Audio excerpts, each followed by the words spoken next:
اعوذ باللہ من الشیطان الرجیم بسم اللہ الرحمن الرحیم ربی زدنی علما ربی اشرح لی صدری ویسر لی امری واحلل عقدۃ من لسانی یفقہوا قولی اما بعد فاعوذ باللہ من الشیطان الرجیم بسم اللہ الرحمن الرحیم۔ آج انشاءاللہ تعالی ہم سورۃ آل عمران کی آیت نمبر 105 سے 112 تک جائیں گے۔ اگر کہ وقت بچا تو شاید تھوڑی اور آیتیں کر لیں، مگر ورنہ 112 تک جائیں گے انشاءاللہ۔ بسم اللہ الرحمن الرحیم، اعوذ باللہ من الشیطان الرجیم۔ وَلَا تَكُونُوا كَالَّذِينَ تَفَرَّقُوا وَاخْتَلَفُوا مِن بَعْدِ مَا جَاءَهُمُ الْبَيِّنَاتُ وَأُولَئِكَ لَهُمْ عَذَابٌ عَظِيمٌ۔ اور ان کی طرح مت ہو جو تفرقے میں پڑ گئے اور اختلاف کرنے لگے ان کے بعد کہ انہیں صاف حکم پہنچ چکا اور انہیں بڑے عذاب ہوگا۔ اللہ تعالیٰ سب سے پہلے کہنے والے کو عمل کی توفیق عطا فرمائے، صرف زبانی کلامی بات نہ ہو، اللہ ہمارے دلوں پہ اثرات آئیں قرآن کے اور عمل والے بنیں، اور اللہ تعالیٰ آپ لوگوں کو بھی سن کے سمجھ کے غور و فکر کر کے عمل والا بنائیں۔ بسم اللہ الرحمن الرحیم۔ اللہ تعالیٰ فرماتے ہیں اور ان کی طرح مت ہو جو فرقہ فرقہ ہو گئے اور اختلاف کرنے لگے ان کے بعد کہ انہیں صاف حکم پہنچ چکے اور انہیں ان کے لیے بہت بڑا عذاب ہے۔ تو اس میں زیادہ تر دیکھیں اشارہ جو ہے بنی اسرائیل کی طرف، اہل کتاب کی طرف ہے۔ ان کے پاس ہدایت آئی، ان کے پاس نبی آئے، ہے نا، آیات آئیں، کھلی کھلی نشانیاں اللہ نے بھیجی۔ اتنی واضح ہدایت کے بعد بھی وہ اختلاف سے بچ نہ سکے، ہے نا۔ ان کی جو ہے دنیا کی حرص، حسد نے دنیا میں فرقہ کر دیا، ان کی اس چیز نے ان کو فرقہ فرقہ کر دیا اور دین پیچھے ہو گیا۔ ایک فرقہ دوسرے فرقوں کو کیا ہوا، نیچے دکھانے کی کوششوں میں، روک تھام میں، ایک دوسرے کو کیا ہوتا ہے، جب آپ خود دیکھ رہے ہیں کہ فرقہ فرقہ جب ہو جاتا ہے ایک دوسرے کو کنڈم ہی کرتے رہتے ہیں، تو نتیجہ کیا نکلا، فرقہ بندی پیدا ہو گئی۔ فرقہ بندی سے کیا ہوا، تعصبات جسے کہتے ہیں نا، باعث یعنی کہ تعصبات پیدا ہو گئے، اور اس کے باعث نے انہیں کہاں تک پہنچا دیا، یعنی کہ اللہ کے غضب کے مستحق ہو گئے۔ اور جو اللہ کی طرف سے حق کا انکار کرے اور پھر جو ہے اس کی مخالفت کرے تو اس کا نتیجہ کیا ہوا، اللہ کی سزا کی صورت میں ایسے لوگوں کے لیے اللہ نے کہا عذاب عظیم ہے۔ یعنی کہ ان کو اللہ نے کتنا بڑا رتبہ دیا، ان کو اللہ نے امامت دی، مگر ان کی اس حرص اور ہوس اور حسد نے انہیں کہیں کا نہیں چھوڑا، صرف اللہ کے غضب کا وہ شکار ہو گئے۔ تو یہود نصارہ کے انجام سے ہم مسلمانوں کو اللہ عبرت دلا رہے ہیں۔ اللہ تعالیٰ کہہ رہے ہیں تم بھی کہیں یہود اور نصارہ کی طرح اپنی فرقہ واریت سے ان چیزوں میں پڑھ کے اپنی دنیا اور آخرت کو تباہ و برباد نہ کر لینا۔ آیت نمبر 106۔ جس دن بعض منہ سفید ہوں گے اور بعض منہ سیاہ ہوں گے، سو وہ لوگ جن کے منہ سیاہ ہوں گے اس دن ان سے کہا جائے گا کیا تم کافر ہو گئے ایمان لا کر، اب عذاب چکھو اس کے بدلے کہ جو تم نے کفر کیا۔ اب دیکھیں دنیا اور آخرت میں جو اپنے برباد تباہ ہو گئے تو یہ سزا کب ملے گی، جو اللہ نے کہا نا عذاب عظیم ہوگا ان کو، تو یہ سزا کب ملے گی، اس دن جب سب کو اٹھایا جائے گا۔ اس دن کچھ لوگوں کے چہرے، یعنی کہ جب حشر کے روز اٹھیں گے تو کچھ لوگوں کے چہرے سفید چمکتے ہوئے ہوں گے، جو لوگ نیکی اپنے اعمال نامے میں لے کر آئے ہوں گے، جیسے جو ہیں جو حق بات کو مانا، اس پہ عمل کیا، لوگوں کو بھی اس کی طرف بلایا۔ تو اب دعا کریے کہ اللہ ہمارے چہرے بھی سفید ہوں، ہم بھی ان لوگوں میں ہوں جو اللہ کے حکم پہ چلنے والے ہوں۔ اور پھر اللہ تعالیٰ فرماتے ہیں کچھ لوگ اس دن جو ہوں گے لوگوں کے چہرے سیاہ کالے ہوں گے، اس دن ان سے پوچھا جائے گا کیا بات ہے بھائی، تم لوگوں نے جس دن جس کے منہ سیاہ ہوں گے ان سے کہا جائے گا کیا تم کافر ہو گئے ایمان لا کر، تو ان سے اس دن پوچھا جائے گا کہ ایمان لانے کے بعد تم کیا کافر ہو گئے، حالانکہ اللہ نے تو تمہیں ایمان والا پیدا کیا، ایمان دیا۔ یعنی کہ بنی اسرائیل اور ہر وہ شخص جس نے دین اسلام کو قبول کر کے چھوڑ دیا، تو کہا جائے گا تمہارے پاس تو حق آیا تھا، پیغمبر آئے تھے، تم نے مان لیا تھا نا، آگے بڑھ کر پھر تمہیں اپنی حسد اور سرکشی، ضد، تعصبات میں تم آگے بڑھ کر کفر اختیار کر لیا، اور جو ہے رسول کا انکار کر دیا، جیسے کہ تم کو جو ہے نا، حالانکہ تم پہچان چکے تھے، اور بنی اسرائیل آپ کو پتہ ہے وہ دعائیں کیا کرتی تھی کہ کب رسول آئیں گے، کب ہم ان کے ساتھ مل کے نا فائٹ کریں گے، وہ تو اتنا انتظار کرتے تھے۔ تو اللہ تعالیٰ ان سے یہی کہہ رہا ہے کہ تم تو بڑے انتظار کیا کرتے تھے، تمہارے جو علماء یہود ہیں آپ صلی اللہ علیہ وسلم کے آنے کی، آپ پر ایمان رکھتے تھے، جب تک آپ نہیں آئے تھے نا رسول اللہ، وہ تو ایمان رکھتے تھے، وہ تو انتظار کر رہے تھے، علماء یہود اور نصارہ سب انتظار کر رہے تھے کہ رسول اللہ آئیں گے، ایمان رکھتے تھے، ان کے آنے کی دعائیں کرتے تھے، ان کے حوالے دیا کرتے تھے کہ جب آپ صلی اللہ علیہ وسلم آئیں گے تو ہم دیکھو ایسا کر دیں گے، کیسے عربوں کو بولا کرتے تھے، لیکن جب آپ صلی اللہ علیہ وسلم آ گئے تو کیا کیا؟ انکار کر دیا۔ تو اللہ تعالیٰ یہی کہہ رہے ہیں کہ کیا تم کافر ہو گئے ایمان لا کے؟ یعنی کہ تم تو ایمان لا چکے تھے نا، پہلے تم مانتے تھے رسول آئیں گے، مگر جب رسول آ گئے تو تم نے انکار کر دیا۔ تو اس لیے کہا جا رہا ہے کہ ایمان لانے کے بعد تم کافر ہو گئے، یہ تو کتنا لاس ہو گیا دیکھیے۔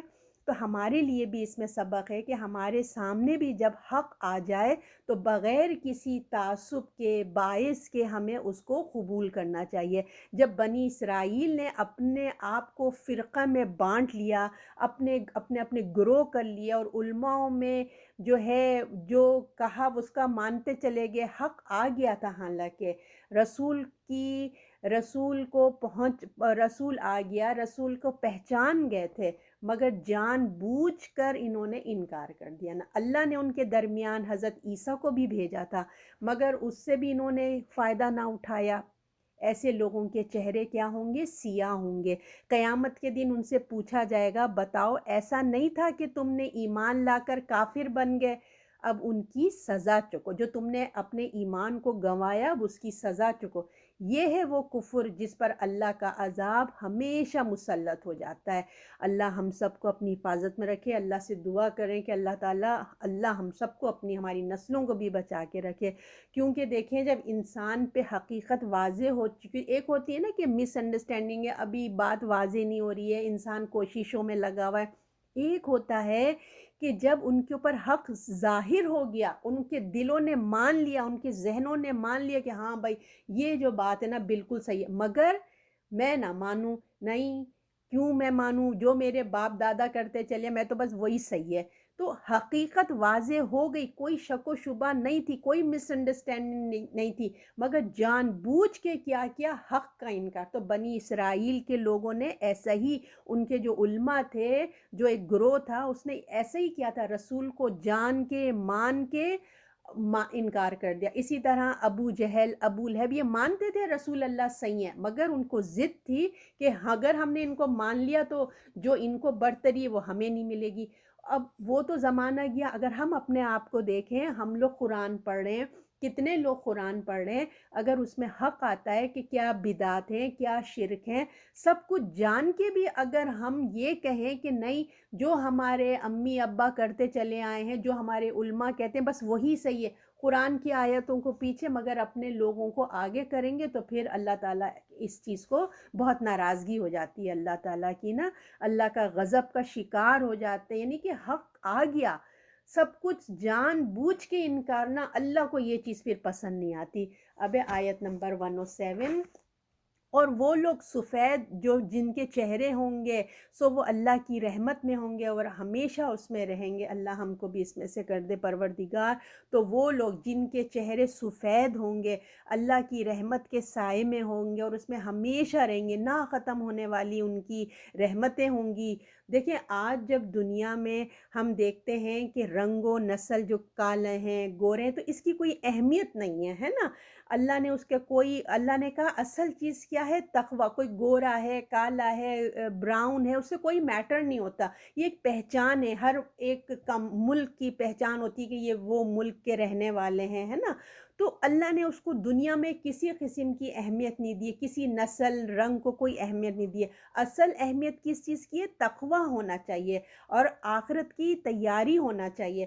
مگر آخرت میں جو ہے نا، نیک لوگ جو ہوں گے وہ سفید اور چمکدار ان کے چہرے ہوں گے، ٹھیک ہے نا، اور جو دوزخی ہوں گے ان کے چہرے کیسے ہوں گے؟ وہ کالے سیاہ ہوں گے۔ تو اگر ہم چاہتے ہیں کہ ہمارے چہرے بھی سفید ہوں، روشنی ہو، تو یہ روشنی ہمیں کیسے حاصل ہوگی؟ تو یہ روشنی ہمیں آج ابھی اسی دنیا میں ہمیں حاصل ہوگی کہ اللہ نے ہمیں وقت دیا ہے، زندگی دی، صحت دی، تو ابھی ہم یہ روشنی ہم حاصل کر سکتے ہیں۔ تو یہ روشنی ہم کیسے حاصل کریں؟ قرآن اور سنت کی پیروی کر کے یہ نور ہمیں حاصل ہو سکتا ہے، قرآن کے اوپر چل کے یہ نور ہمیں حاصل ہو سکتا ہے۔ تو جب ہم پیروی کریں گے تو ہم بھی کیا ہوں گے؟ نور والے بن جائیں گے۔ اور اس کیا ہوتا ہے؟ اور ہم وضو جب بناتے ہیں نا، اس سے بھی نور آتا ہے، سجدے کرنے سے نور آتا ہے، نیک اعمال سے چہرے پہ نور آتا ہے۔ اور حدیث کا مفہوم ہے کہ آپ صلی اللہ علیہ وسلم نے فرمایا، جو حدیث سن کے اس کو، یعنی کہ اتھینٹک صحیح حدیث کو سن کے جو آگے پہنچائے گا نا، اس کا چہرہ بھی جو ہے نا وہ چمکے گا انشاءاللہ تعالی۔ تو اللہ کی خاطر جو لوگ ملاقات کرتے ہیں، ایک دوسرے سے محبت کرتے ہیں، اللہ کی خاطر ملتے ہیں، ان کے چہرے بھی چمکیں گے۔ تو اللہ کے دین کی وجہ سے جو محبت ہوتی ہے نا، جو اللہ محبت ڈال دیتے ہیں، تو اللہ ایسے چہروں کو بھی روشن کریں گے۔ تو اب ہمارے اس میں ہے کہ ہم یہ کام کریں گے، قرآن پڑھیں گے، قرآن کے اپنے اچھے لوگوں سے اٹھنا بیٹھنا کریں گے، تو اگر ہم چاہتے ہیں تو ہم اپنے لیے بھی روشنی جمع کر سکتے ہیں، کیونکہ آخرت میں تو یہ روشنی نہیں ملے گی، یہیں سے ہم کو اپنا کوٹا لے کے جانا ہے۔ اور جو سیاہ چہرے والے کون ہیں؟ جو مطلب اللہ اسی کے اگینسٹ سمجھ لیجئے، جنہوں نے اللہ کے قرآن کو کوئی امپورٹنٹ نہیں دی، تفرقہ پیدا کیا، بدعات میں رہے، شرک میں مبتلا رہے، بدعات ایجاد کرتے رہے، اصل کو چھوڑ کے جو ہے گمراہی کی طرف چلتے رہے، تو اللہ کہے گا تم نے اللہ کی کتاب کو کوئی اہمیت نہیں دی اور اللہ کی کتاب کو چھوڑ کے تم چلے گئے، تو اللہ تعالیٰ نے بھی پھر ایسے لوگوں کی سزا ہوگی۔ تو اللہ تعالیٰ ہمیں آپ کو اللہ تعالیٰ اپنی حفاظت میں رکھے پروردگار۔ اب ہے آیت نمبر 108، یہ اللہ کا حکم ہے، ہم تجھے ٹھیک ٹھاک سناتے ہیں، اور اللہ اپنی خلقت پہ ظلم نہیں کرنا چاہتا۔ اب یہاں بتایا جا رہا ہے کہ یہ حق ہے، اور یہ بات تمہیں بتایا جا رہا ہے، کیوں بتایا جا رہا ہے؟ یہ اللہ کے حکم ہے، ہم تمہیں بالکل صحیح ایگزیکٹ حق بات بتا رہے ہیں۔ کیوں؟ اس لیے کہ اللہ جو ہے نا ظلم کو پسند نہیں کرتا۔ اللہ کیا وجہ ہے جو ہمیں بتا رہے ہیں؟ اللہ نے دیکھیے، اللہ ظلم کو پسند نہیں کرتا، اس لیے اللہ نے رسول بھیجے، کتابیں بھیجی، انسان کی ہدایت کا انتظام کیا۔ اللہ نے پوری حجت پوری کر دی ہے دنیا والوں کے اوپر، اللہ کی حجت کمپلیٹ ہوگی ہے، اس لیے کہ اللہ ظلم کرنا پسند نہیں کرتا، وہ لوگوں کو اپنی رحمت کے سائے میں رکھنا چاہتا ہے۔ اس لیے اس نے انسانوں کی فطرت میں بھی دیکھیے حق اور باطل کا شعور ڈال دیا ہے، کیا صحیح ہے کیا غلط ہے سب ڈال دیا ہے۔ سنیں پلیز، اپنا میوٹ دبا لیں، کسی کا میوٹ دبا نہیں ہے، ڈسٹربنس ہو رہی ہے، سنیں پلیز۔ اور کائنات میں بھی جو ہے نا نشانیاں دے دی ہیں، تو کتنا اللہ نے ہم پہ رحم کیا ہے نا، کائنات میں نشانیاں دیں، کتابیں بھیجیں، رسول بھیجے۔ اگر ہم ہی پھر اس کو اسٹڈی نہیں کریں گے، اس پہ نہیں چلیں گے، تو انسان پھر اپنے اوپر خود ظلم کرے گا نا۔ تو اسی لیے اللہ تعالیٰ کہہ رہے ہیں کہ میں کسی پہ ظلم نہیں کرتا۔ اور جب انسانوں کے اوپر ہم زندگی میں دیکھتے ہیں کہ بعض ان کی زندگیاں جو ہوتی ہیں نا، دکھ میں، پریشانیوں میں انسان شکار ہو جاتا ہے نا، انسان کی قسم قسم کی اذیتیں آتی ہیں، اس کی زندگی میں امتحانات ہوتے ہیں، بے شمار تکالیف مصائب کا سامنا کرنا پڑتا ہے۔ تو اسے بہت ساری، کیونکہ یہ دنیا ہے، آزمائشوں سے گزرنا پڑتا ہے، تو اس وقت سمجھتا ہے کہ مجھ پہ بہت ظلم ہو گیا، اللہ نے مجھ پہ، میں ہی کیوں ہوں، اوروں کے اوپر تو نہیں آیا، میرے اوپر ہی کیوں سارے مصیبت کے پہاڑ ٹوٹے، تو وہ اپنی قسمت کو نا کوستا ہے۔ تو حقیقت یہ ہے کہ اللہ تعالیٰ کہتا ہے کہ اللہ کسی پہ ظلم نہیں کرنا چاہتا، اللہ کسی پہ ظلم نہیں کرتا، انسان خود جو ہے نا اپنے اعمال کی وجہ سے خود اپنے اوپر ظلم کر لیتا ہے۔ اور جو ہے اگر اللہ کو دیکھیے ظلم کرنا ہوتا تو کیا ضرورت تھی اللہ کو بتانے کی کہ قیامت کے بارے میں اللہ ہم کو نہیں بتاتا، بس ہم کو دنیا میں چھوڑ دیتا، کوئی رسول نہ بھیجتا، بس کر کے آؤ پکڑ لیتا۔ لیکن اللہ بہت مہربان ہے، اللہ کہتا ہے میں ظلم نہیں کرنا چاہتا، اسی لیے تو ہم کو اتنی ڈیٹیل سے چھوٹی چھوٹی باتیں جو ہے نا، ہمیں آخرت کی پوری تفصیل کے ساتھ ایک ایک اسٹیپ اللہ تعالیٰ نے ہم کو بتا دیا ہے۔ جو قرآن پڑھتا ہے، دیکھیں کسی کو غیب کا علم نہیں ہے، کوئی نہیں جانتا کہ کل کیا ہوگا، مگر آخرت جو ہمارے مرنے کے بعد کی زندگی ہے، اللہ نے ہمیں اسٹیپ بائی اسٹیپ ایک ایک بات ہمیں بتا دی ہے کہ دیکھو کیا ہونے والا ہے۔ تو اتنی تفصیل کون بتاتا ہے؟ وہی بتائے گا نا جو آپ سے محبت کرتا ہے، جس کو آپ کو محبت ہے، جو آپ سے محبت کرتا ہے۔ تو اللہ کو عذاب دے کر کوئی خوشی نہیں ملتی، اللہ عذاب نہیں دینا چاہتے، وہ رحیم ہے، وہ رحمان ہے۔ اس لیے تو اس نے کتاب، رسول اور تمام سوالات جو آخرت کے بارے میں سب کچھ ہمیں بتا دیا۔ دیکھیں قبر میں کیا سوالات ہوں گے، کتنا پیپر آؤٹ ہو گیا، کبھی پیپر آؤٹ ہوتا ہے ہم فوراً وہ پیپر کینسل ہو جاتا ہے اگر پتہ چل جائے نا، ایگزام دنیا کے ایگزام میں پتہ چل جائے کہ پیپر آؤٹ ہو گیا، وہ پیپر ہی کینسل کر دیتے ہیں۔ مگر ہمارے اللہ نے ہمیں قبر کے سوالات، آخرت میں کیا ہونے والا ہے، سب کچھ بتا دیا ہے۔ اب اگر ہم تیاری نہیں کریں گے تو ظلم تو ہم نے اپنے اوپر خود کیا نا، اللہ تو ظلم نہیں کر رہا ہے۔ تو اسی لیے ہم کو اپنی تیاری کرنا ہے اپنی آخرت کی۔ آیت نمبر 109، اور اللہ ہی کا ہے جو کچھ آسمانوں میں ہے، جو کچھ زمین میں ہے، اور اللہ کی طرف ہر کام رجوع، ہر اللہ ہی کی طرف ہر کام کا رجوع ہے۔ تو اب اللہ تعالیٰ نے بتا دیا اللہ ہی کا ہے جو کچھ آسمان اور زمین میں ہے۔ اس دن جو فیصلہ ہوگا، جو آخرت میں فیصلہ ہونے والا ہے، وہ یاد رکھو وہ عدل پہ ہوگا، کوئی سفارش نہیں ہوگی، کوئی قسم کے کوئی کام آنے والا نہیں ہے، صرف اور صرف اللہ ہوں گے، جہاں پہ وہ جس کی دنیا اور آسمان اس کا ہے، تو وہی آخرت میں بھی وہی ہوں گے اللہ تعالیٰ، اسی سے ہمارا سامنا ہے، اور ہر فیصلہ عدل پہ ہوگا۔ کوئی اس معاملے میں شک و شبے میں نہ رہے کہ جو چاہے جیسی چاہے زندگی گزار لے، کس قسم کی شک و شبے میں نہ رہے، آخرت ہوگی اور ضرور ہوگی، کسی کی مجال نہیں ہوگی اس کے آگے بولنے کی۔ یہ تو اللہ تعالیٰ نے ہمیں آیت الکرسی میں بھی بہت اچھے طریقے سے اللہ نے ہم کو بتا دیا تھا۔ اب آیت نمبر 110، اور تم سب امتوں سے بہتر ہو، عالم میں تمام جہان کے عالم میں بھیجی گئی ہے، اچھے کاموں کا حکم کرتے اور برے کاموں سے منع کرتے ہیں، اور اللہ پر ایمان لاتے ہو۔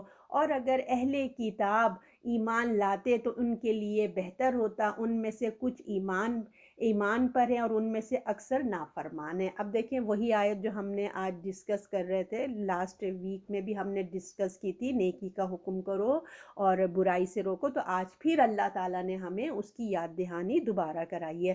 تو اللہ تعالیٰ کیا فرما رہے ہیں؟ تم سب امتوں سے بہترین امت ہو جو تمام جہان والوں کے لیے بھیجی گئی ہے۔ تو امت مسلمہ کو یہ ذمہ داری اس کی یاد دلائی جا رہی ہے کہ امت مسلمہ جو صحابہ اس زمانے میں، اور آج تو ہم ہیں، لیکن اس وقت جیسے صحابہ سے کہا جا رہا ہے کہ اس وقت تم بہترین امت ہو، واقعی وہ بہترین تھے، تم قابل رشک ہو۔ اللہ تعالیٰ ان کی تعریف کرتے ہیں کہ تم قابل رشک ہو، تم نے اللہ کی بات کو مانا، پیغمبر کی اطاعت کی، اللہ نے تم کو دنیا کے لیے شہادت کے لیے مقرر کیا ہے، تم نے وہ کر دکھایا، تم نے اپنی ذمہ داری نبھائی، تم ایک دوسرے کو نیکی کا حکم دیتے تھے، برائی سے روکتے تھے، اور اللہ پہ تم نے سچا ایمان رکھا۔ تو یعنی کہ اللہ تعالیٰ نے اتنی تعریف کی ہے امت مسلمہ کی۔ تو اللہ تعالیٰ دیکھیے، اگر ہم یہاں دیکھیں کہ اللہ تعالیٰ کیا کہہ رہے ہیں، تم بہترین امت ہو جو بھیجی گئی ہے، عالم پہ حکم کرتے ہیں اچھے کاموں کا، منع کرتے ہیں برے کاموں سے، ایمان لاتے ہیں اللہ پر۔